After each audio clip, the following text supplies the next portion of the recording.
की ओर भी लालू जी का जमाना था, लालू जी का शासनकाल था। लखीसराय तो मतलब और ऐसा एरिया था कि आप हर एक गांव में एक बड़ा डॉन था। खिखर सिंह कई लोग थे।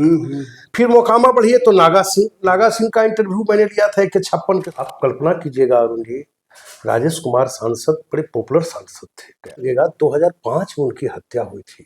था कि जेल उत्पीड़न का अड्डा है, इससे सारे लोगों को निकालूंगा। जहानाबाद शहर पर नक्सलियों का हमला, काट दे, पेट फाड़े पहले, फिर गला काटे, और उसके बाद सरकार में सदन में कि जिनके लोग हैं वो समझे। जात पात के बंधन से अगर जकड़न जहां टूटा तो टूटे, तो कुछ भी हो सकता। अभी नहीं टूटेगा, लेकिन 30 का हीरो प्रशांत किशोर। नमस्कार, आज मैं अपने पॉडकास्ट में एक नए शख्सियत के साथ हूँ। इन्होंने 1999 के उस दौर में पत्रकारिता में अपनी दखल दी, जिस दौर में यह सबसे मुश्किल काम था। उस दौर में इन्होंने कई दबंगों से मुकाबला भी किया और अपनी पहचान भी बनाई। ये हैं शेखपुरा जिला के मूल निवासी पैन गांव के रहने वाले मृत्युंजय कुमार। मृत्युंजय भैया, आपका बहुत बहुत स्वागत है। धन्यवाद आपको भी अरुण जी कि आपने अपने पॉडकास्ट में हमको शामिल किया, इसके लिए आपको बहुत बहुत धन्यवाद। और अच्छा लग रहा है क्योंकि आपका कंटेंट बहुत बढ़िया रहता है, खासकर फिर से। मृत्युंजय भैया, आप 1999 में पत्रकारिता में अपनी दखल दी। पत्रकारिता को आपने क्यों चुना? पहला सवाल हमारे लिए। बहुत बड़ा कठिन सवाल है। दरअसल मेरे फादर तो वहाँ दिल्ली यूनिवर्सिटी में एडमिशन लिया था, 95 में एमए किया।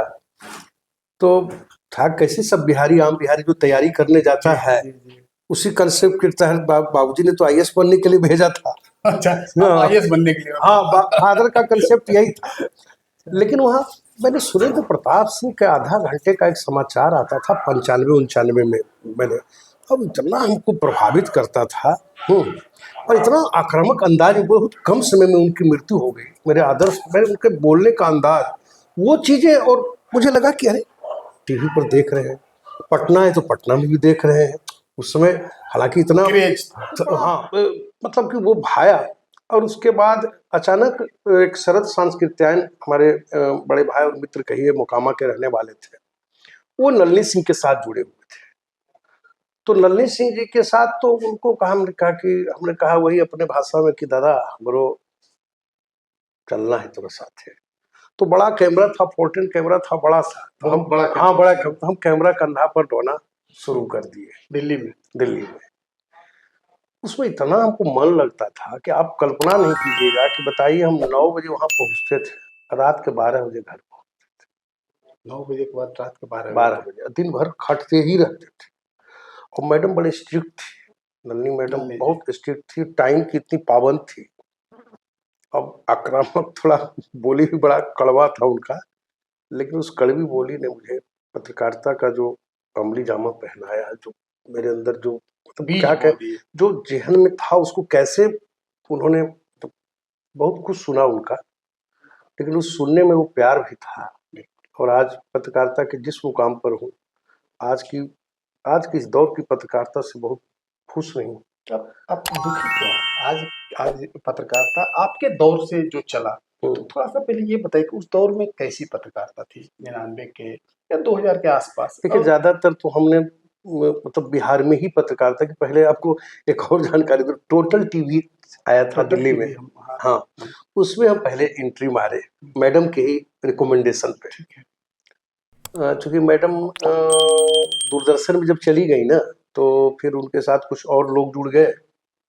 तो उन्होंने कहा कि तुम टोटल टीवी में जाओ बेटा, वहां कुछ सीखो।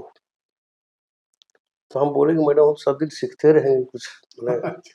इसी बीच टोटल टीवी ज्वाइन किया, फिर आ गया ईटीवी दिल्ली। ठीक है, आपका भाई ईटीवी दिल्ली में ज्वाइन किया। उसमें मुझे लगा वो 2462 रुपये में ज्वाइन किया था। 2462 रुपये मात्र। तो वहाँ ज्वाइन किए। इसी बीच में थोड़ा घर की परिस्थितियाँ ऐसी हुई, फादर उधर एक्सपायर कर गए, और बहुत ऐसी तमाम ऐसी चीजें आई कि ईटीवी बिहार वहाँ से ट्रांसफर करा करके आ गए यहाँ। घर की जिम्मेवारी थी, बड़ा भाई था। उसके बाद फिर पीछे मुड़कर नहीं देखा, और तमाम विरोधाभासों के बावजूद, बताइए, मैंने लखीसराय जगह में, जैसे जगह में पत्रकारिता की, और भी लालू जी का जमाना था, लालू जी का शासनकाल था। लखीसराय तो मतलब बहुत और ऐसा एरिया था कि आप हर एक गांव में एक बड़ा डॉन था। हर एक गांव में ऐसा कोई गांव नहीं था। आप सरोना चक जाइए तो जनार्दन सिंह, अच्छा लक्ष्मीपुर जाइए सुधीर सिंह, वहां से आगे बढ़िए तो मुकेश विकास और बढ़िया का तो जान ही रहे, टिक्कर सिंह, खिखर सिंह, कई लोग थे। फिर मोकामा बढ़िए तो नागा सिंह। नागा सिंह का इंटरव्यू मैंने लिया था AK-56 के साथ। हाँ, ETV के लिए, और AK-56 के साथ बजाते उन्होंने बैठ के दिया, मुंह ढक लिया था। अनंत सिंह घोड़े पर बैठ करके जब उन्होंने दिया था, वो हमारा बड़ा हिट किया था। अनंत सिंह जी, हाँ, घोड़े पर बैठ करके, और वो ऐसे तलवार गड़ देते थे और दौड़ते थे और तलवार को उठाते थे घोड़े के चलते हुए। लिए थे क्या? हाँ, ये सब सीन था, लेकिन आज मेरे पास कुछ नहीं है दिखाने को आपके लिए। तो वो ऐसा, मतलब वो दौर ऐसा था पत्रकारिता का कि सब हथियार दिखाना, ये सब ज्यादा हाईलाइटेड हो रहा था। और पत्रकारिता की एक पहचान भी, इतना बड़ा दबंग से जाके इंटरव्यू करना। हाँ, ये क्रेज भी था। बिल्कुल। और ETV में आपको जानते हैं, वहां से कई चैनल, उनका तो बहुत सारा चैनल था, तेलुगु, सारी जगह वो चलते थे। और कई तो दूसरे चैनल, CNN, IBN वगैरह जब आया तो वो लोग उनसे लेने लगे सब फुटेज को। उसमें भी आप जो सुधीर सिंह ही लक्ष्मीपुर के थे, उनका भी AK-47 था। तो वो मुझे पत्रकारिता में क्या कहेंगे उस दौर, उसको भी मैं अच्छा नहीं मानता कि हम लोगों ने अपराधियों को हाईलाइटेड किया। हाँ, जीवन यादव के पास गया, पूरा जंगल पिपरिया चले गए, यही वहाँ आरक्षण डेट था मेरा। बोला कि आप यहाँ आ गए, कैसे हिम्मत कर लिया। पहले कोई संपर्क करने का माध्यम भी नहीं था, कोई माध्यम नहीं था कि आप उनसे कैसे ले, खाली बोला कि फलाना जगह है, वहां रहता है, वही घर है वो बना हुआ, घर में मिल जाएगा, जाइए। चले गए हमारे मित्र नरेंद्र जी। हाँ, डायरेक्ट चले गए दोनों भाई। गए वहां बैठे हुए थे, देखा कि हाँ हमरा पढ़ल लिखल ही जे हमरा इंटरव्यू लो। उन्होंने कोई निगेटिव रोल नहीं, हम निगेटिव पूछते थे। मतलब जो जैसे वो तो बहुत बाहुबली दबंग, तो वो ये सब ने कहा कि काहे आगे जानना। हाँ, नहीं, ऐसा सब कुछ। अनु जी, एक बात, उस समय के क्रिमिनल पता नहीं हत्या करते थे, जो करते थे, रंगदारी वसूलते थे, जो भी करते थे, लेकिन हम लोग का बड़ा सम्मान था। हाँ, पिपरिया में गए तो बोले कि आप कैसे हिम्मत की, हम आपकी हिम्मते के बारे में सोच रहे हैं। जीवन यादव बोले। हाँ, तो हम बोले कि काहे, हमारा भी दो आँख, कान, नाक, मुंह, आवाना जाना तो वो तय करेगा। अब बोले हाँ उस पर आपका हक नहीं। ये हमको नलिनी सिंह जी सब चीजों से, बारूद मेरे अंदर घूमने भरा, बारूद भरे नलिनी जी। उनको भाई आज के डेट में भी मेरे लिए सब कुछ है। उसके बाद हमारे मित्र शरद सांस्कृत्यायन, उनका कदम पीछे बढ़ते गए। और संजोग देखिए, जब लखीसराय से निकले तो जब सहारा से वो मेरा हुआ, तो जानबूझ करके मुझे भेजा गया। उस समय का दौर था जब नक्सलाइट पर डे, कभी आमस थाना उड़ गया, कभी टेकारी थाना पर नक्सलियों ने हमला किया, कभी पाई बिघा OP को उड़ा दिया, कभी राजेश कुमार सांसद की हत्या हुई। आप कल्पना कीजिएगा अरुण जी, राजेश कुमार सांसद बड़े पॉपुलर सांसद थे गया के। जिस दौर को जंगल राज, हाँ, जंगल राज का वो पीरियड था। वो अनुभव उसमें आप, अरे आपको हम बताएंगे तो आपको आश्चर्य लगेगा। 2005 में उनकी हत्या हुई थी, और आपको लेकिन हमारे इतने संसाधन मजबूत थे सहारा समय के, उसमें गाड़ी फलाना सारा असिस्टेंट कैमरामैन, ये वो। और बताइए, रात में 12 बजे हम वहां पहुंच गए स्पॉट पर जहां उनकी लाश थी, और SP नहीं आए। तो आप पहुंच गए? हाँ, चल गए। जब DGP खबर देखा तो SP को फोन किया। तो खबर कैसे चला वहां से टेलीफोन था ना, मोबाइल था, मोबाइल से वहां नोएडा में फोन करते थे कि कैप्शन अथी, पहले जो बम्पर चलता था। अच्छा, बम्पर चला, पहले छोटा बम्पर चलता था, अब तो देखते हैं बम्पर का सिस्टम भी बड़ा अजीब टाइप का हो गया, अब तो पूरा स्क्रीन ले लेता। हाँ, पूरा स्क्रीन ले। तो बम्पर चलता था, तो उसमें डाला कि राजेश कुमार की हत्या। और उसके बाद फिर हम ओबीभान चला पटना से 2 घंटा। हाँ, तो करीब हमको लगता है कि 3-4 बजे सुबह ओबीभान भी आ गया। तब तक पुलिस ने पहुंचे थे? अरे 12 बजे जब एसपी जब देखा तो एसपी हमको फोन किया कि मृत्युंजय जी आप कैसे चले गए, आप वहाँ बताइए, कोई बात अगर आपके साथ कुछ हो जाता तो हमको कौन जिम्मेवार होता है इसके लिए। एसपी बोलते हैं हाँ, हम बोले कि आप इस तरह से बोल रहे हैं, हमको बड़ा हंसी लग जिनको रहा है। सुरक्षा देना चाहिए था, वो आप कह रहे हैं कि आप काहे चले गए। आप आए नहीं खुद और हमको ब्लेम कर रहे हैं। अरे हमने कहा कि आप मुझे ब्लेम कर रहे हो, तो उन्होंने फोन काट दिया। फिर देखा कि 1 घंटे के अंदर वो भी पूरे लाव लश्कर के साथ पहुंच गए। और आपको जानकर हैरानी होगी कि उसके बाद जहानाबाद जेल ब्रेक की घटना ने, जिसमें आपका भाई सबसे पहले, जहानाबाद जेल ब्रेक भी कवर किया। अरे मैं ही था ना। अब आपको होता है पत्रकारिता में एक संजोग ऐसा होता है कि हम जहानाबाद के बेलागंज के में एक जगह बैठे हुए थे, हमारे मित्र थे, उनका होटल का उद्घाटन था, उनके यहाँ पार्टी साटी चल रहा था, और हमको नक्सलाइट्स का इंटरव्यू लिए थे 1 महीना पहले। तो उसमें एक इंटरव्यू हमको दिया था कि जेल उत्पीड़न का अड्डा है, इससे सारे लोगों को निकालूंगा। वो लाइन पंच करके जब मेरा चैनल चलाया, आप सोचिए कि कितना इम्पोर्टेंट था उसमें उस न्यूज की। बिल्कुल। और बेलागंज में थे, और संजोग देखिए कैमरा यूनिट भी था, पूरा नहीं था, सिर्फ कैमरा था, माइक था, हम गाड़ी में रखे रहते थे कहीं जाते, हाँ पर्सनल भी जाए थे वो रखे रहते थे। अब पार्टी में 10:30 करीब, हमको लगता है कि 9:30 9:15 बजा होगा। इसी बीच में जहानाबाद से एक व्यक्ति ने फोन किया कि मृत्युंजय जी ऐसा है ना, देखिए ना बड़ा हल्ला हो रहा है, माइक से कुछ कुछ लोग बोल रहा है कि जो अपने घरों में अंदर रहना, मुझे तो आम आवाम से कोई दिक्कत नहीं है। हाँ, और उसके बाद लोग बढ़े जा रहे हैं, फायरिंग भी खूब हो रहा है। तुरंत हमको उनका बात कौंध गया। मैंने अरुण जी 1 सेकंड जो आपको बोल, हाँ, और 1 सेकंड मैंने देरी नहीं किया, हमने तुरंत चलाया, ऐसे ही अपना मन से मैं बता रहा हूँ, वही बेलागंज में बैठ के जहानाबाद शहर पर नक्सलियों का हमला, पहले शहर हम मारे। हाँ पहले हमने कहा ये पत्रकारिता का सिक्स सेंस। हाँ हाँ, ये सिक्स सेंस तो था। अंदर से आता है। अब 7 अंक वाला हूँ तो थोड़ा सा सेंस 7 वाले को थोड़ा आ जाता है। तो तुरंत हम एक कैप्शन मारे तो हमको तुरंत बोले, वहाँ शशि रंजन जी चैनल हेड थे, बोला अरे यार ऐसे ही शहर पे हमला, हमने हम बता रहे हैं ना, हो रहा अनाउंस कर रहा है, नक्सली हिल चुका है। बोला हम कि देरी मत कीजिए, चट से कैप्शन चला।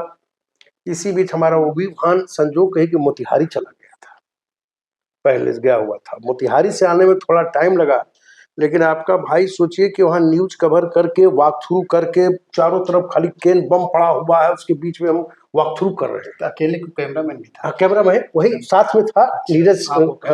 हाँ, दोनों बढ़ते हुए जा रहे शहर के अंदर, अब खाली केन बम फेंका हुआ है। जिला न्यायाधीश के घर के आवास के आगे केन बम, तो अभी भी डर। हाँ, जिला प्रशासन के कार्यालय के पास एक 20-20 किलो का केन बम रखा। हाँ, और पूरा लाइन से जेल तक, मतलब इतनी तैयारी, मुकम्मल तैयारी थी। आप सोचो कैसा प्रशासन था कि 200-150 आदमी, 250 आदमी जा रहा है जंगल खेतों से हो, खलिहानों से हो करके, और जहानाबाद शहर पहुंच गया। और शहर के मैंने क्या कहा जाए, आप सोचिए कैसी कल्पना आप सोच रहे होंगे। और उस पर जो वॉक थ्रू मैंने किया कि यह जिला सत्र, बोला आवाज धीमा था थोड़ा, और गोली फेंका हुआ था, ऐसी फायरिंग वाला गोली वाली सब गोली मैंने चुना। हमने कहा कि ये देखिए आप, ये को मैं बैलेट दिखाता हूँ। वॉक थ्रू अंदाज में तुरंत गाड़ी से एक ड्राइवर था अपना बोलन, उसको हमने कहा कि जाओ कैसेट लेके सीधे जाके डाल देना, कहीं दाएं बाएं कटफट करने की जरूरत नहीं है। वही भ्राता वहां गया। हालांकि उसके पहले एक न्यूज चैनल ने तो विजुअल लेकर के बाइक से चला गया पटना, हम चले आए गया तो इधर, तो थोड़ा सा 1-2 मिनट का देरी हुआ, लेकिन ओवरऑल उसका जो पहला जो लाइन था कि जहानाबाद शहर पर नक्सलियों का हमला, वो आपने ब्रेक किया, वो हमने ब्रेक किया। और समझो कहिए वही आसपास ही बेलागंज से मुश्किल से मैंने 25 किलोमीटर है जहानाबाद। गाड़ी थी, पहुंचे, पूरा कवरेज किया। दौर था कि पूरा एक जिला प्रशासन एकदम, मतलब कि शिथिल है। कुछ आप कल्पना तो कीजिए, आपको हैरानी होगी कि जहानाबाद के उत्तर से भी 50 नक्सली, दक्षिण से भी 50 नक्सली, अत्तरी साइड का जो पहाड़ का इलाका है, अत्तरी के जंगल साइड से, और इतने लोग 150-200 लोग शहर में घुस गए और बाजाबते ऐलान करते रहे, लाउड स्पीकर गोल वाला जो माइक रहता है उस पर देख करके कि हमारा किसी से नहीं। और आपको जान के हैरानी होगी कि जब हम वहाँ कवरेज करके इधर से जा रहे थे, नक्सलाइट लोग रिटर्न हो रहे थे, जो जेल से अपने अजय कानू वगैरह जो बड़े बड़े नक्सलाइट को छोड़ा के और उस सर से रिटर्न हो रहे थे। आपको देखे? हाँ, तो हमने रोकने का प्रयास किया, तो बोला मैं पहचान रहा हूँ लेकिन रुकूंगा नहीं कॉमरेड, बढ़ते रहा। हाँ। हाँ, और आप भी इधर मत आइए। हम नहीं बढ़े। लेकिन ये हुआ कि आपको देखने के बाद कुछ हमला उमला नहीं? नहीं, वो लोग बड़े सम्मान, मैं तो करीब 12-14 अटेंड किया हूँ, रात भर रहा हूँ उनके साथ। वो हमको भी याद है, उस दौर में विचार पत्रिका निकालते थे, हाँ हाँ उसमें स्टोरी किए थे। हाँ हाँ। तो वो हमको भी उस समय में बड़ा आश्चर्य हुआ कि एक लाउड स्पीकर से सबको, आम जनता को कह रहा है कि हमारी आपसे दुश्मनी नहीं है, और घर से मत आप लोग निकलिए। अपने घर से नहीं निकले, अपने खिड़की दरवाजे बंद कर ले। मैं प्रशासन से मेरी लड़ाई है और ये जिला प्रशासन को फूंक दूंगा, ये है वो है, सरकार उत्पीड़न का अड्डा है। और इस तरह से मतलब अनाउंस हो रहा था। और हालांकि हम लोग जब तब तक तो सारे कैदी को जिनको जिनको छुड़ाना था वो छुड़ा, कुछ लोग तो जनरल भी निकल गए उसी डेढ़। तो उसमें जेल गए थे आप क्या? जेल कब? हाँ, जेल गए थे। जेल गए, उसमें डीएम इतने आक्रोशित थे, उसमें वो डीएम थे, मुझे याद है, ध्यान में नहीं आ रहा है, इतनी नाराज थी पत्रकारों से, झंझट हो गई थी उनकी। सारे चैनल तब तक तो 4 बजे सुबह तक तो चैनलों की भरमार लग गई। कोई फ्लाइट से आ रहा है, कोई वहां से आ रहा है, चैनल का भरमार लग गया सुबह सुबह तक। लेकिन वो एक पत्रकारिता का एक दौर था, जानते हैं सर, नक्सलाइट जो पहाड़ों पर थे, कहीं भी रहते थे, तो उन ऐसे करीब 12 जगहों पर हम गए और बड़ा ससहा, थोड़ा आंख बांध देते थे वो लोग जहाँ लेके जाते थे। हाँ, एक आध को अनुभव साझा करिए जो कोई जो दुर्गम एक दिन का कहानी बताते हैं। बरहा चकरबंधा एक पहाड़ है, वहाँ नाम बोलते पूरा इलाका, वहीं पे राजेश कुमार की हत्या की थी। हाँ, वैसी आकर के ऊपर से पहाड़ के ऊपर पर था। तो हमारे एक मित्र हैं सूर्य प्रताप सिंह जी, तो आज अखबार में थे, तो उसी इलाके के थे। हमने कहा कि एक बार हम चाहते हैं कि 200-300 नक्सलियों का दस्ता रहे, उन लोगों के बीच में कुछ लाइव कवरेज करें। तो बोला कि दादा आप, हम तो चलेंगे आपके साथ, और एक आध दो को ले लेते हैं। बोले ज्यादा आदमी ले जाना, जो होगा होगा, उसके लिए नहीं सोचना, लेकिन हमको करना है, क्योंकि यहाँ गया में रह के सब नहीं किए तो कुछ नहीं किए। चल गए पहाड़ पर। आया एक आदमी आया, बोला कि सर सो आंख बांध देना होगा। उनके बांध दो, कोई बात नहीं। उनके हाथों बांधोगे? तो नहीं सर। हमने चेक कर, तो चेक किया पूरा। तो बोले कैमरा है बाबू, माइक है, मेरा कैमरामैन है सूर्य प्रताप जी आपके बगल के हैं। तो हाँ हाँ यही तो बताए थे। वहाँ नाम भी था ना, संदीप जी उर्फ बालम जी उर्फ ये जी उर्फ ये जी। अब एक ही स्टेप में नाम बदलते रहता था वहाँ। हाँ, उन लोगों का। तो वहाँ से जब चढ़े, पूरा पहाड़ करीब 3.5 किलोमीटर चढ़ाई पर चढ़े बॉस, उसके ऊपर गए, देखे सपाट टाइप का एक मैदान था, उसमें खारी महिला दस्ता, people liberation guerrilla army PLGA उसका सबसे कड़ा दस्ता था उनका, MCC का। वो सबसे लड़ाका था, वो गुरिल्ला वार करता था, पीछे से गया हमला कर दिया, इस टाइप का था वो। और छत्तीसगढ़ की पूरी टीम थी, बिहार की टीम थी, इतनी टीम वहां आई हुई थी, नेपाल से टीम आई हुई थी। उसी में एक का इंटरव्यू लिया, बोले कि आप भाई चेहरा नहीं दिखाना चाहते हो, वो ढक लो। बहुत चिरौरी किए, बहुत अथी किए, तब जाके तैयार हो। उसके बाद हमने स्टार्ट किया कि आप लोग लेवी कमा कमा के मोटे हो रहे हैं। कुछ दिन हाँ पूछा, डर नहीं लगा। वही तो सब हमको बड़ाई किए थे, सहारा से उस पर अवार्ड दिए थे सुब्रत राय सहारा जी। हमने आपको लेवी कमा रहे हैं, आपको नहीं लगता कि आपका जो मिशन था वो मिशन फेल हो रहा है? साहस किए पूछने का। तो बोला मैं आपकी बात से सहमत हूँ, कुछ हमारे ही कि लोग पैसे के चक्कर में पड़ गए, हमके मेन मिशन से भटक गए आप। नक्सलवाड़ आंदोलन हुआ था, कानू सान्याल और चारू मजुमदार, इन दोनों के, आपको नहीं लगता उनकी आत्मा बहुत कराह रही होगी? बोला नहीं, मैं आपकी बात से सहमत हूँ, लेकिन ये सरकार और तंत्र के चलते ऐसा हो रहा है। सरकार काम की नहीं, आप, मैं बात कर रहा हूँ कि आप ठेकेदारी में रंगदारी मांग रहे हो, तो फिर तो वही हो गया, सूरजभान सिंह और फलना सिंह और चिल्ला सिंह और ये सिंह, तो आपका मिशन तो हुआ नहीं। वर्ग संघर्ष भटक गया। वर्ग संघर्ष भटक गया। आप तो गरीबी के खिलाफ लड़ने आए थे, आप पैसा का कारोबार करने लगे। आप कल्पना कीजिए ना कि आप कहाँ हैं। उसके बाद वो नेपाल के थे, वो पूरे जोनल कमांडर थे, बहुत अच्छा पद पे था उनका, देखिए चूंकि उनका सम्मान था। तो उन्होंने कहा कि ये जेल उत्पीड़न का अड्डा है। वो बात हमको कभी पर आज तक हमको याद है कि जेल उत्पीड़न का अड्डा है, इसको ढा देंगे। ढा दिया। अचानक रात में सोते थे, सो नहीं पाते थे गया में। 12 बजे रात को अचानक हुआ कि हमला कर दिया, टेकारी थाना पर नक्सलियों का हमला। हम लोग जब तक तैयार हुआ होकर जाते थे, नक्सलाइट लोग तो पैदल ऑन फुट जाते थे, ऑन फुट आते थे, गाड़ी वाहन नहीं रखता था। अच्छा, जंगल राज जिसको कहते हैं, वो दौर का बहुत सारा अनुभव आपने साझा किया। अब बिहार में वर्तमान दौर में थोड़ा सा 1 सेकंड करेंगे, फिर हम लोग उधर जाएंगे। विद्वान होंगे, अभी भी जंगल राज है, अभी भी जंगल राज है। तो उस दौर, इस दौर में थोड़ा सा ब्रीफ कर दीजिए कि क्या आप डिफरेंसेस पाते हैं कि आज क्यों नहीं जंगल राज कहता है? आज भी तो हत्या हो रही है, अपराध बढ़ रहे हैं, तो कौन सा ऐसा डिफरेंस है? क्योंकि जंगल राज तो कोई मीडिया का तो दिया हुआ चीज था नहीं, वो तो हाईकोर्ट का टिप्पणी से जंगल राज की बात आई। तो आज के दौर में जब अपराध होते हैं तो विपक्ष आरोप लगाता है कि आज भी जंगल राज है। कहाँ डिफरेंसेस पाते हैं आप? डिफरेंसेस का अंदाजा इसी से आप लगा सकते हैं कि गला काट दे 4 घंटे बैठ करके सनारी में, 36 आदमी की गला काट दे, पेट फाड़े पहले, फिर गला काटे, और उसके बाद सरकार में सदन में कि जिनके लोग हैं वो समझे। सरकार के नुमाइंदे सदन में कह रहे हैं कि जिनके लोग हैं वो समझे।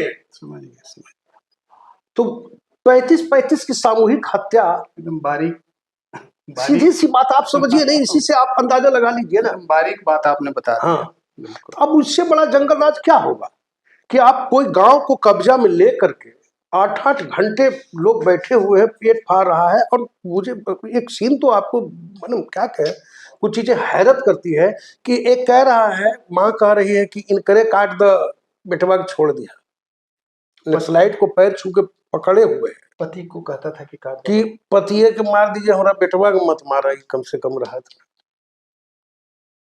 औरत को बोला नहीं मारेंगे, तो उस पर उन्होंने अपना बेटा को हमरा छोड़ दो बाबू, दोनों के ना मत मारो, तो हम कैसे खाएं। तो सरकार के पक्ष का नुमाइंदा का बयान, लेकिन सरकार के पक्ष के नुमाइंदे भी, अरे क्या राज था बराता, हर जगह स्वयंभू इस तरह का लीडर पैदा ले लिया था। अब हम बात खुल के कर रहे हैं, गया में आज सुरेंद्र यादव जी भले सांसद बन करके घूम रहे हो, प्रहलाद यादव, सब आप देखो ना, ये टाल में एक बहुत बड़ा आतंक था, दुलारचंद यादव, आप देखें। तो ये उस समय ये लोग इस दौर के लोग थे कि किसी भी लेवल तक जा सकते हैं अपने बात को करने के लिए। आपको अत्रि का ही एक बड़ा कुख्यात था राजेंद्र यादव, अरे भाई मामूली मर्डर किया उसने, क्या नहीं किया। वो तो भरी सभा में, हम जब कोर्ट में जा रहा था तो हमने कहा कि, हमको कहा कि तुम ही सब खबरबा चला रही है, दिक्कत हो जी, तो हम क्या, हम दिखते में हो तो अपन देख। लेकिन है क्या कि प्रशासन, हम इतना आक्रामक थे न, मैंने अपना पत्रकारिता जिस ढंग से प्रशासन मेरे पीछे रहता था कि इसको कोई दिक्कत न हो। अच्छा, अभी भी पत्रकारिता का एक दौर है, अभी भी तेजस्वी यादव बोले कि सूत्र को मूत्र बोले, या भी बोले कि अखबार को हम गांव में जाना बंद कर देंगे, एक पक्षी है जो भी आरोप लगाया। तो आज कहाँ है पत्रकारिता? वो उस दौर में जो आप एक्सट्रीम पर था, एकदम लगता था कि जन सरोकार हो। क्या कहे अरुण जी, तो लाइन है ना कि बड़े बेआबरू होके तेरे कूचे से हम निकले। अब खुद मुझे पत्रकारिता से अपने खुद नफरत होने लगी है, नफरत होने लगी। बड़े बड़े पत्रकार जिनको मैं आइकन मानता था, वो आज पार्टी बंदी में उलझे हुए हैं। रजत शर्मा की मैं बात करता हूँ, आप छोड़िए, मैं शिकायत नहीं कर रहा हूँ, लेकिन यार पत्रकारिता का तो एक लाइन अलग होना चाहिए ना। अजीत अंजुम जी को देखिए, तो कहते हैं कि हम नरेंद्र मोदी से लड़ रहे हैं, सत्ता से लड़ रहे हैं। अरे भाई क्या सत्ता से लड़ रहे हैं? सत्ता से लड़ रहे हो एक आदमी को गाली दे करके। पत्रकारिता का मतलब ये थोड़ी कि नरेंद्र मोदी को गाली दे करके पॉपुलैरिटी ले लेना। एक पक्ष, केवल एक पक्ष, केवल एक पक्ष क्यों, या कोई, मैं तो उनका भी नाम लिया ना, पार्टी हम क्यों बन रहे हैं। और यूट्यूब ने तो रही सही कसर पूरी कर दी।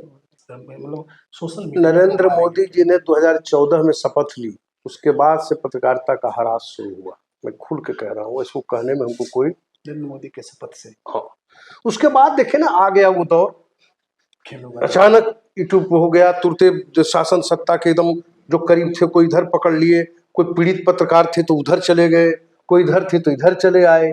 और मोदी जी ने भी बजाबते, मोदी जी की तो मैं बात नहीं करूंगा, लेकिन एक सिनारियो ऐसा देखने को मिला कि जो सरकार के खिलाफ है वो कष्ट में है। ये माहौल बना जो कि नहीं, कुछ तथ्य भी आए ऐसे, कुछ तथ्य आए, लेकिन बहुत ज्यादा नहीं, हम ही खत्म थे इसलिए ऐसा। हाँ, सरकार को हम दोष नहीं देंगे। अरे यहाँ तो हम लोग कहते थे कि एक सरारा ही जंगल को जला देता है, नादान हो जो सोलों को हवा देते हो। ठीक है ना। तो यहाँ तो आप जब पार्टी बन गए, आप जब चैनल पर बढ़ चढ़ करके, अब बताइए कि सनातन पर चर्चा करता है पत्रकार, सनातन बोलते हैं अपने एंकरिंग में, सब कुछ, इसकी क्या जरूरत है भाई। तो आज की पत्रकारिता को लेकर के कहा जाता है कि भाई अब तो एकदम एक पक्ष में ही चला गया है, सेकुलरिज्म एक तरह से समझिए कि एक नकारात्मक स्थिति कोई धारा रही ही नहीं, धारा रही ही नहीं, कोई नहीं, कोई आइडियोलॉजी नहीं रहा। पत्रकारिता का एक लाइन सिस्टम, लाइन फ्रेम था कि भाई इससे हम आगे नहीं जाएंगे, लेकिन आज तो हम पार्टी में उलझ गए। तो इतना नकारात्मक बात पत्रकारिता में आज है, क्योंकि चर्चा चलिए तो हमारा यहाँ तो कोई टाइम बाउंड है नहीं, जितना बोलना है हम लोग बोलेंगे, क्योंकि लोगों को जानना चाहिए। तो हम इसमें हम समझते हैं कि क्या पत्रकारिता कहीं जिंदा आदमी है क्या। अब देखिए, कोई आपको मूत्र कह रहा है, क्यों कह रहा है, इस पर भी थोड़ा सोचो ना। ठीक है, आप अखबार उठाइए, थोड़ा सा अगर आप गौर कीजिएगा, सत्ता पक्ष के, अब बताइए हेडलाइन क्या बन रहा है कई अखबारों में, 4 समानांतर पुल बनेंगे, वो खबर है। लेकिन एक बात हम आपको टोकेंगे, जिस दिन तेजस्वी ने कहा कि हम अखबार को गांव में बंद कर देंगे जाना, ठीक उसी दिन, उसके अगले दिन ये महागठबंधन का पूरे बिहार में आंदोलन हुआ, बिहार चक्का जाम हुआ, सारा फ्रंट पेज विपक्ष के खबरों से भरा हुआ है। ठीक, जिस दिन उन्होंने मूत्र की बात कही, उस दिन भी फ्रंट पेज पर हमने देखा है, हम गौर किए हैं, विपक्ष को भी स्थान मिला है। तो एक मीडिया का जो एक कर्तव्य है, विपक्ष को जितना जगह देने का उतना जगह दिया जा रहा है। लेकिन हम यह समझ रहे हैं कि हमको लगता है, जैसे कि हम अगर कोई नेता है तो हमको लगता है कि पूरा फ्रंट पेज पर हमारा ही खबर रहे, चैनल पर केवल हमारी बात ही चले, यह एक ऐसी भी धारणा तो बनी है। और आज सोशल मीडिया के दौर में किसी को अगर कमजोर करना हो तो उसको बदनाम करो, तो यह भी तो हो सकता है कि पत्रकारिता को कमजोर करने के लिए इस तरह का निगेटिव धारणा फैलाया जाए। देखिए, लालू जी के परिवार का कोई व्यक्ति अगर कुछ बोलता है, ये सब तो नई बात तो नहीं उनके लिए, क्योंकि माता जी राज्यपाल का टांग तोड़ रही थी, उनके फादर पत्रकारों पर क्या टिप्पणी करते थे, हम लोग तो कई बार रूबरू हुए, उसमें विचार मीमांसा, हाँ नहीं, हम लोग रूबरू हुए हैं, कई उनके किस तरह की भाषा का इस्तेमाल करते थे। तो तेजस्वी, अगर मान ला, ये तो नेताओं में एक बड़ी कमी है ना, लेकिन हमने ये कहा अपना था, मेरा ये कहने का मतलब था कि आज के दौर की जो पत्रकारिता हो गई ना, मतलब कि अब आप बताइए कि आप देखिएगा कि एक एमएलए को लेकर के एक मैं खबर देख रहा था कहीं यूट्यूब पर कि एक नाली बनाया, बोला ये नाली का क्वालिटी देखे फलेगा, दूसरा पत्रकार तुरते यूट्यूबर आया, बोला कि नहीं बहुत क्वालिटी का नाली बन गया, बढ़िया बन गया एकदम। ये तो हर जगह हो रहा है हमारे। अब आप सोचिए कि ये पत्रकारिता है, अगर ये पत्रकारिता है तो तौबा तौबा, ये तो होगा, ये तो होगा, क्योंकि एक तलवार की धार पर चलने का बात है। नहीं, सरकार मजे ले रही है, आप इसको समझिए। सरकार ही खाली नहीं, सरकार बिन मत जाइए, सरकार नेता पॉलिटिक्स करने वाला, हाँ, एक छोटा से लेकर बड़ा, हाँ, 8 पार्षद से मुखिया से लेकर बड़ा, हाँ, वो मजे ले रहा है, हाँ, एक को हायर कर लिया है, बिल्कुल बिल्कुल। अधिकारी को भी इस बात की भनक हो गई कि कौन किसको हम अपने हिसाब से डील कर लेंगे, ये अच्छा, डील हमारे हिसाब से एक चला कितनी जाएगा। बड़ी बात है, 90 करोड़ के पास मोबाइल है हम्म, और 90 करोड़ पर एक कंटेंट कोई डाल देता है गलत सलत भाषा। आप देखिए, कभी आप देखिए कोई माँ बहन की गाली दे देता है, अभी आप उसके देखिए, व्यूअर्स देखिए कितने ज्यादा है। तो अभी अभी तो वही तो उसी बात पर तो हम आ रहे हैं। देखिए सरोज पासवान, सारिका पास सारिका पासवान और आशुतोष कुमार का जो आप प्रकरण है एकदम। देखिए, अच्छा अच्छा, इसको आप पत्रकारिता क्यों कहते हैं? आप वरिष्ठ हैं, हमको भी इसमें बड़ा रंज होने लगा है। जैसे कि हम लोग चैनल पर देखते थे तो कहीं गाली आया तो तुम हाँ, वो तो नहीं लिखेंगे ड्रम कर दिया जाता था, अखबार में आम गाली पब्लिक भी देता था उसको। तो उसको साइलेंट कर देते थे तो वहां। आज माँ बहन का गाली दे, आज खुला प्रधानमंत्री को गाली, दे, उस पर कोई मुख्यमंत्री को दे, अंकुश नहीं, कुछ सब एकदम चला कोई जाता है। गाइडलाइन नहीं। तो ये यूट्यूब का पत्रकारिता कोई गाइडलाइन तय होना चाहिए ना, कुछ नहीं। अब क्या कहा जाए, लेकिन अब है कि व्यूअर तो उसी को जा रहा है। हाँ, वो प्रयास लोग करता है कि कुछ गंदा बढ़िया बात बोल दे, पत्रकार गाली को दे व्यूअर दे। बहुत कम है। अगर आप प्रयास शालीनता से भाषा का इस्तेमाल करो और थोड़ा सिस्टम से, जैसे पत्रकारिता आप पहले करते थे, आप उस अंदाज में जाओगे तो आपको व्यूअर कम है। व्यूअर कम है। तो कौन दोषी है? पहले मुर्गी पहले अंडा, तो बड़ा सवाल है ना। तो दोषी तो पब्लिक को भी मानिएगा ना भाई। बिल्कुल, देख तो वही रहा। चलिए, बहुत लंबी बात हुई, अब बिहार पर हम आते हैं। बिल्कुल। बिहार में स्थिति अब चूंकि नजदीक में चुनाव है, अक्टूबर नवंबर में ढेर सारी बात है। क्या लगता है आपको, क्या स्थिति बनेगी विधानसभा चुनाव में? देखिए, अगर हम 2020 से इधर 25 के विधानसभा की थोड़ी तुलना करें, ज्यादा दूर नहीं जाते हैं, न लालू जी के जमाने की याद करते हैं, न नीतीश जी के जमाने की, लेकिन आप इधर 2020 के बाद के 25 के विधानसभा चुनाव को जरा गौर से आप थोड़ा देखिए। नीतीश कुमार के बारे में किस तरह की चर्चा हो रही है आप जान रहे हैं। तेजस्वी एंड कंपनी के 32% वोट तो पैक्ट है ही, और इस बार मुसलमानों का वोट उनका कट नहीं रहा है। पहले कटता था क्या? हाँ बिल्कुल, नीतीश कुमार का। अरे हम तो पूर्णिया में गए हुए थे कवरेज में 2010 के विधानसभा चुनाव में, मुझे याद है, पूर्णिया, कटिहार, उन इलाकों में मैंने जेडीयू तीर छाप पर, इवन की कमल छाप पर वोट डालते देखा मुसलमानों को। इस बार बिल्कुल नहीं होगा। इस बार नहीं होगा, तो ये इनका इंटैक्ट वोटिंग 32 हो गया। अब मुद्दा देखिए, मूल मुद्दे तो चुनाव में रहते ही नहीं है भाई। आप भी तो इतने दिनों से पत्रकारिता कर रहे हैं, रहने दिया भी रहने दिया भी नहीं यार। खास करके 14 के बाद मुद्दे गौन हो गए, मुद्दे हो गए। अब देखिए, अब देश में दो ही धारा चल रही है, एक जात पात की बात कर रहा है और एक हिंदू मुस्लिम की बात कर रहा है। इसके अलावा तीसरा कुछ नहीं है। कम्युनिस्ट कम्युनिस्ट सब खत्म हो चुके हैं। बिहार में क्या हुआ इस बार? बिहार में देखिए, तेजस्वी यादव के 32%, जैसे मैंने आपको कहा, वो 10-15% वोट अगर काटने में कामयाब हो जाते हैं तो नो डाउट उनकी पोजीशन अच्छी है, अपने तरफ खींचने में अगर काम। हाँ, अदर जो देखिए, तेजस्वी जी के साथ या लालू जी के साथ समस्या क्या है ना, कि एम के अलावा तीसरा वोटर जोड़ने में पसीना छूट जाता है उनको।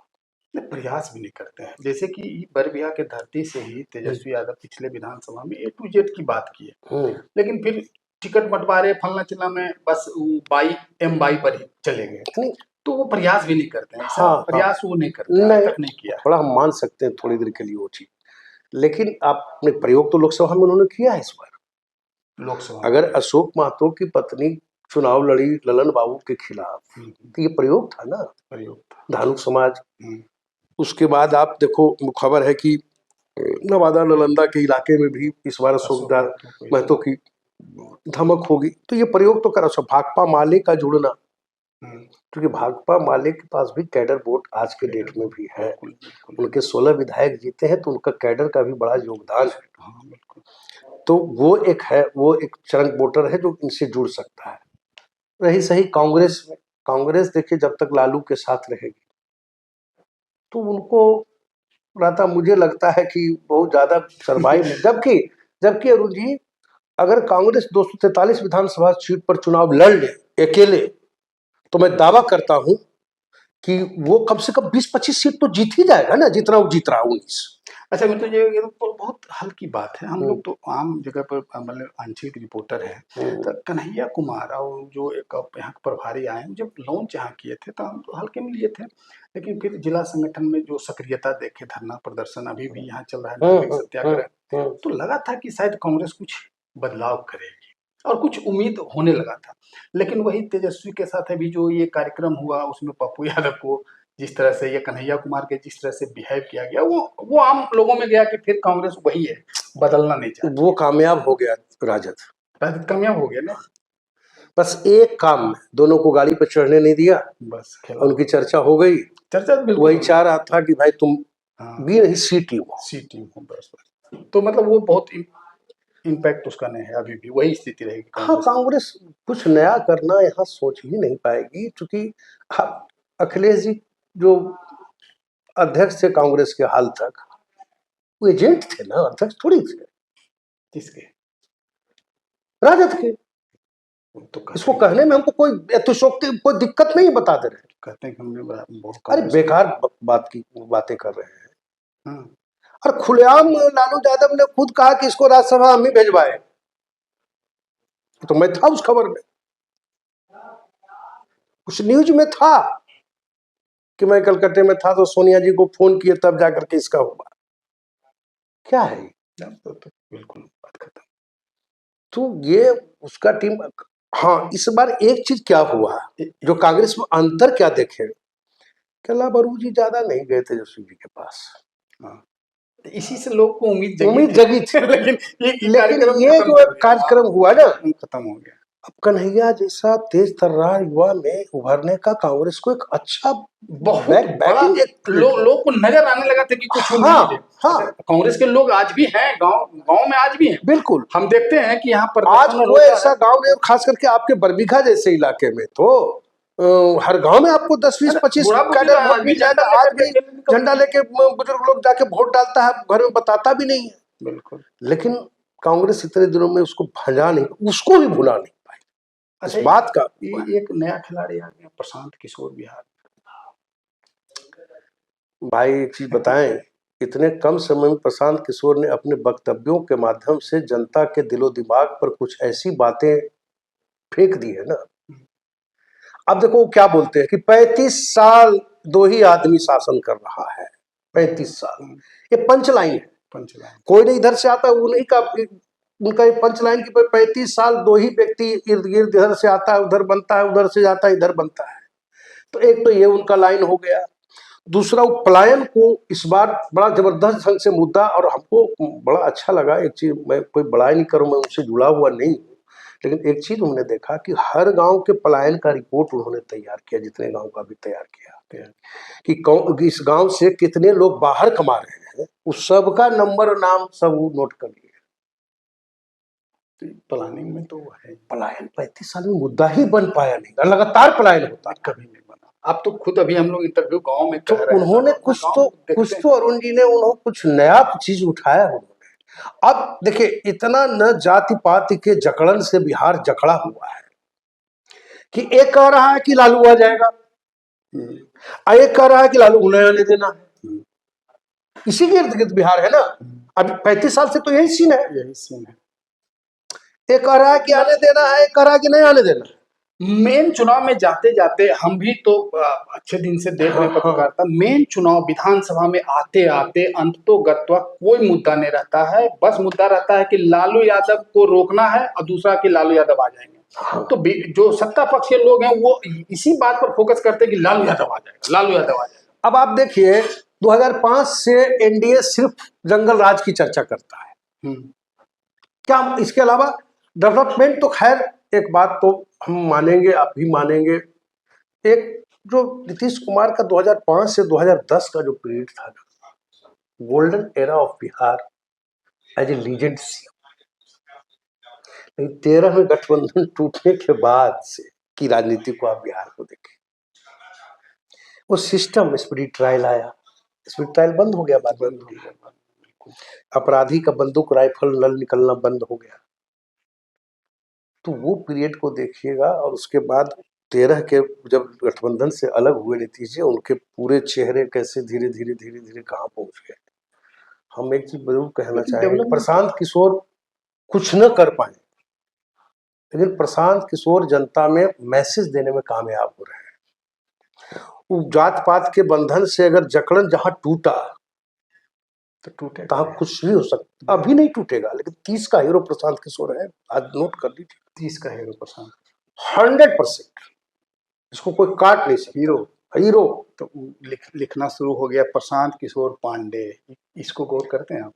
वही कह रहे हैं, यही यही इसको गौर करते हैं आप? अरे हमने देखा कि लंदन में पढ़ने वाली, वहां सिंगापुर में रहने वाली रोहिणी आचार्य, जब पांडे जी और लांडे जी कर दिया, देखें खेला सिद्धि बामन लांडे और हम्म। तो बड़े बड़ा आश्चर्य लगा कि ये लोग सिंगापुर में रहते हैं भाई, है भारत की सीमा से बाहर।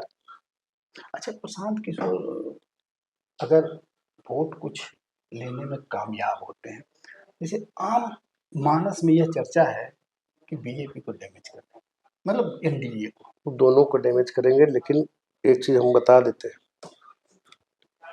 दोनों को कैसे डैमेज करेंगे? क्योंकि अभी आपने कहा कि 32% वोट तो उनका है। हाँ लेकिन देखिए उनका, हम जो जो एक दिन बात हो रही थी, उन्होंने कहा कि 40 मुस्लिम को टिकट देंगे, 40 यादव को देंगे, 40 सवर्ण को देंगे, वजह तो खाका तैयार कर लिया, 40 अति पिछड़ा को देंगे,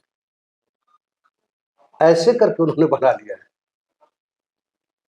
तो चलिए 200 हुआ ना, पांच वर्ग में 40 25 200। लेकिन आप जातीय जखलन में जब देखते हैं, तो अगर जात का विधायक अगर उनका टिकट देंगे, वो जीतता हुआ रहे तो कुछ परसेंट टर्न करेगा, जैसा कि हमारा भी अनुभव है। लेकिन अगर जीतता हुआ नहीं रहे तो टर्न नहीं कर पाता है। देखिए होता क्या है, लालू यादव का होता क्या है ब्रदर, अब देखिए है क्या कि एनडीए से एक प्रत्याशी होगा, एक प्रत्याशी राजद गठबंधन से, महागठबंधन से होगा, और इन दोनों में से जो नाराज होगा वो इनके पास जाएगा। वो कहाँ जाएगा आप बताओ? इनके पास जाएगा। और आज के डेट में आप मानोगे ना कि चिराग पासवान की पार्टी हो, या फिर हम पार्टी हो, या आप इनकी पार्टी हो, उपेंद्र कुशवाहा की पार्टी हो, उससे ऊपर पहुंच गए हैं ना प्रशांत किशोर इतने कम दिनों में। विपक्ष के रूप में तो बहुत, आप देख लो, आप वोटों परसेंटेज देखो ना, 35,000 वोट आया उनको इमामगंज जैसे विधानसभा क्षेत्र में, वो भी मतलब कि जितन मांझी की पुत्र वधु खड़ी थी। 17,000 सुरेंद्र यादव के बेटे को हरा दिया, 17,000 काट लिया अमजद मुखिया ने बेलागंज विधानसभा। जबकि उस चुनाव को अगर करिए तो तो राजद को डैमेज किए सब जगह। हाँ, उसको अगर विश्लेषण करिएगा तो, लेकिन क्या है, लेकिन क्या है, जैसे मैंने कहा 40 सवर्ण को देंगे, इक्वेशन कहाँ गड़बड़ाएगा? जब 40 मुस्लिम और 40 यादव को मिलेगा तो 80 विधानसभा सीट को तो प्रभावित कर देंगे ना उधर। बिल्कुल है। लेकिन एक चीज हम बता दें कि यादव और मुस्लिम अब भी नहीं जाएगा, इधर से उधर नहीं जाएंगे, यही हम बताना चाह रहे थे। लेकिन वो अगर कैंडिडेट देंगे तो कुछ ना कुछ तो इधर उधर होगा ही होगा। और देखिएगा हार जीत का मार्जिन जो पिछला बार आप देखा था ना, मोटा मोटी होगा। अब कहीं प्रशांत किशोर 25,000 वोट काट लिए, कोई भी हार जाएगा। 20,000 वोट काट लिए, कोई भी हार जाएगा। और एक बात तो हर कोई मानता है कि प्रशांत किशोर रणनीतिकार बहुत तगड़ा है। हाँ, तो हम लोग तो उसका विश्लेषण शायद नहीं कर पाए, क्योंकि वो हैं तो इसमें मास्टर। आज के डेट में आप बताइए, जिसको 7 राज्यों में काम करने का अनुभव हो, 7 राज्य, बिल्कुल, तो तेलुगु भी सीखे हुए हैं, 7 राज्य में काम करने का पूरी एक टीम है, आई पैक उनकी कंपनी है, और उसके माध्यम से इतने मुख्यमंत्रियों के साथ बैठना उठना बढ़ना। मुझे एक इंटरव्यू उनका चल रहा था चित्रा त्रिपाठी जी के साथ, उनका देख रहा था, तो उन्होंने कहा, बोला कि आप सीएम, बोला आप सीएम में सोच रहे हैं, हम उससे ऊपर की चीज सोच रहे हैं। आप सीएम के बारे में सोच रहे हैं बार बार, अरे सीएम तो बनेगा लोग यहाँ का, प्रशांत किशोर बनाएगा, हम ऊपर है। मतलब मनोबल यहां तक अगर किसी का पहुंचा हुआ है राजनीति में। लालू यादव भैंस पर चढ़ के बोले थे कि आए हैं, भैंस पर चढ़ के उन्होंने दिखाया कि राजनीति क्या है। अच्छा चलिए, अब हम आपसे सीधा सीधा कुछ सवाल करते हैं। तेजस्वी यादव मुख्यमंत्री इस बार बनेंगे? Doubt. Nitish Kumar? Doubt. BJP से कौन बनेगा? बीजेपी तो आप बहुत ज्यादा आकलन कर नहीं सकते। आप तो देखें कैसे कैसे मुख्यमंत्री बीजेपी में बन गए। वसुंधरा राजे बैठी रह गई, भजन लाल शर्मा आ गए। अच्छा, तो बिहार में त्रिशंकु भी विधानसभा हो सकता है? देखिए, इस बार तो मुझे लगता है कि इस बार जिस तरह का सिनारियो मैं देख रहा हूँ, लोग गलतफहमी में हो तो अलग बात है, लेकिन अगर प्रशांत किशोर वास्तव में कहीं खेल बिगाड़ने में कामयाब हो गए, चाहे इसका बिगाड़े चाहे उसका बिगाड़ देंगे, तो दोनों को देंगे, ये आप दोनों को देंगे 100%। अरे भाई, नाराज अरुण जी हमसे हैं। अरुण जी को हमने टिकट देने का वादा किया था, हम नहीं दे पाए, अरुण जी सन स्वराज चले गए।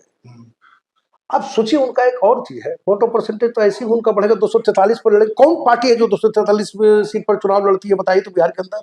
मतलब ये बात तो है कि प्रशांत किशोर एकदम आपको भी टच कर दिए हैं, एक बिहारी के नाते। कुछ व्यक्ति का बात ऐसे देखिए, आप 4-5 बात पर आप गौर कीजिए।